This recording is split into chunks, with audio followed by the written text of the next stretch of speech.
de APSI no solamente comprometernos a acompañar este proyecto, sino también aprender de ello, porque hay temas bastante interesantes y como hemos manifestado en varias oportunidades también, nuestro deseo de conformar esa unidad de gestión del conocimiento está ahí, estamos ya por implementarlo en las próximas semanas, pero ya hay unos 2 o 3 proyectos importantes que van a formar parte del inicio de esta gestión del conocimiento, así que también esperamos participar conjuntamente con ustedes y el Ministerio en este proyecto. Pues, ¿no? Entonces, y no quiero perder la oportunidad de aprovechar también efectivamente para comprometerte, porque el 2016 hay muchas actividades que APSI quiere desarrollar y no solamente con el sector agricultura, ¿no? Con el Ministerio, sino también con los gobiernos subnacionales, ¿no?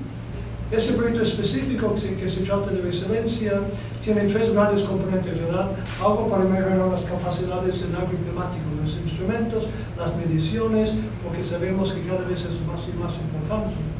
Y al mismo tiempo los suelos, aunque parece que el suelo es la cosa menos movible, menos, digamos, cambiante, pero está súper impactado por las temperaturas, la lluvia, la falta de la lluvia, friajes, etc.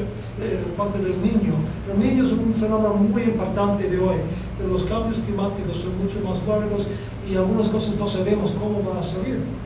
Entonces, teniendo resiliencia en instituciones que tienen que enfrentar estos cambios para poder tener la seguridad alimentaria, la productividad rural, etc., es súper importante tener esas capacidades.